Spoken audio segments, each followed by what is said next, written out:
CBI তদন্ত করার পর যখন এ মামলার অগ্রগতি আর হচ্ছে না, তখন যেন অদ্ভুত একটা খুশির বাতাবরণ তৃণমূলের দলে। এটা আমাকে অবাক করেছে। তৃণমূলের দলের মধ্যে খুশির বাতাবরণ কি? সেটা যে সিবিআই পারল না। তার মানে কি এটাই যে সিবিআই পারলে তাদের আরো ক্ষতি হতো? তার জন্য কি তারা খুশি? এমন ভাব তারা করছে যেন মনে হচ্ছে যে তারা মুক্তি পেয়ে গেছে। সন্দীপ অভিজিৎ মুক্তি পায়নি, তৃণমূল দলটা মুক্তি পেয়ে গেছে। তৃণমূল দলের কোনো নেতা বলছে যে কলকাতা পুলিশের উপর ভরসা রাখলেও অনেক তদন্ত এগোতো। পশ্চিমবঙ্গের মুখ্যমন্ত্রী, আপনি কি পারেন না হাইকোর্টে গিয়ে, সুপ্রিম কোর্টে গিয়ে আপনার পক্ষ থেকে কথা বলতে যে তদন্ত সিবিআই পারল না, রাজ্যের পুলিশকে সুযোগ দেওয়া হোক, রাজ্যের পুলিশ তদন্ত শেষ করে প্রমাণ করবে কারা অপরাধে জড়িত। কথা বলতে তো কোনো বাধা ছিল না। আপনি কি কথা বলতে পারতেন না, না এখনো বলতে পারেন না?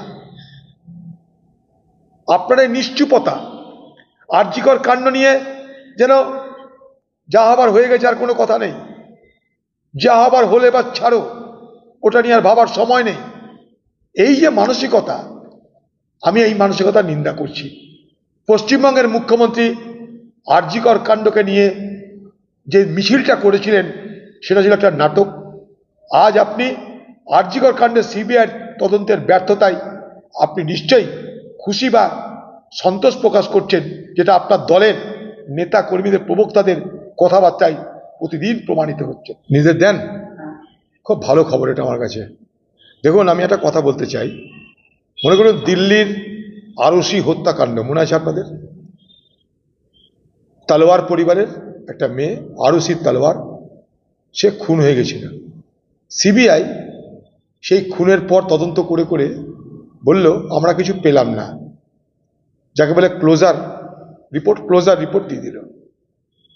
কিন্তু জজ সেদিন সিবিআই সেই তদন্তে সন্তুষ্ট হয়নি, না হয়ে সুমোটো তার পক্ষ থেকে তদন্ত শুরু করে, এবং তদন্ত করার পর সেই আরুষি কাণ্ডে তার বাবা এবং মাকে যাবজ্জীবন সাজা দেয়। অতএব সিবিআই তথ্য প্রমাণ লোপাট করে কোনো খুনিকে বাঁচিয়ে দিল, তার মানে এই নয় যে সেখানে কোর্ট আর কোনোদিন কিছু করতে পারবে না। আমার আরেকটা জিনিস বড় অবাক লাগছে, যে পশ্চিমবঙ্গের মুখ্যমন্ত্রী নিজে বিচার চেয়েছিলেন, ন্যায় বিচার চেয়েছিলেন আরজিকর কাণ্ডে। তিনি মিছিল করেছিলেন কলকাতায়,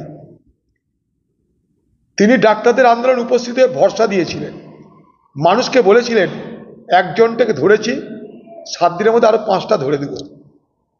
মুখ্যমন্ত্রীর পাশে দাঁড়িয়ে বিনীত গোয়েল, সেখানকার পুলিশ কমিশনার কলকাতা, সে বলল 7 দিনের মধ্যে বাকি আমরা ধরে ফেলছি। কিন্তু আজ সিবিআই তদন্ত করার পর যখন এ মামলার অগ্রগতি আর হচ্ছে না, তখন যেন অদ্ভুত একটা খুশির বাতাবরণ তৃণমূলের দলে। এটা আমাকে অবাক করেছে। তৃণমূলের দলের মধ্যে খুশির বাতাবরণ কি? সেটা যে সিবিআই পারল না। তার মানে কি এটাই যে সিবিআই পারলে তাদের আরো ক্ষতি হতো? তার জন্য কি তারা খুশি? এমন ভাব তারা করছে যেন মনে হচ্ছে যে তারা মুক্তি পেয়ে গেছে। সন্দীপ অভিজিৎ মুক্তি পায়নি, তৃণমূল দলটা মুক্তি পেয়ে গেছে। তৃণমূল দলের কোনো নেতা বলছে যে কলকাতা পুলিশের উপর ভরসা রাখলেও অনেক তদন্ত এগোতো।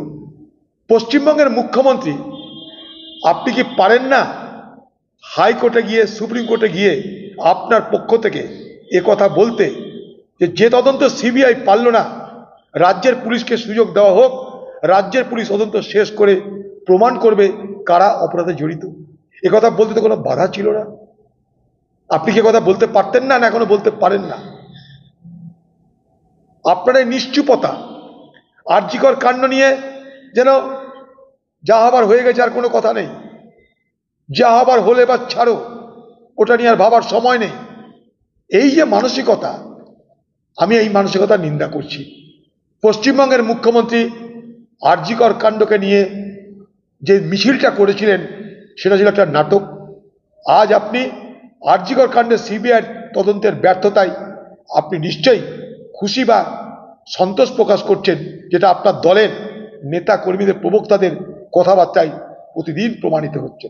তাই আজকে নির্যাতিতার পরিবারের পক্ষ থেকে যে উদ্যোগ নেওয়া হয়েছে, সেই উদ্যোগ নিশ্চয়ই আগামী দিনে আমাদের জন্য যে ন্যায় বিচারের দাবি, সেই ন্যায় বিচারের দাবির পথকে প্রশস্ত করবে, এই আশা নিশ্চয়ই আমাদের রাখতে হবে।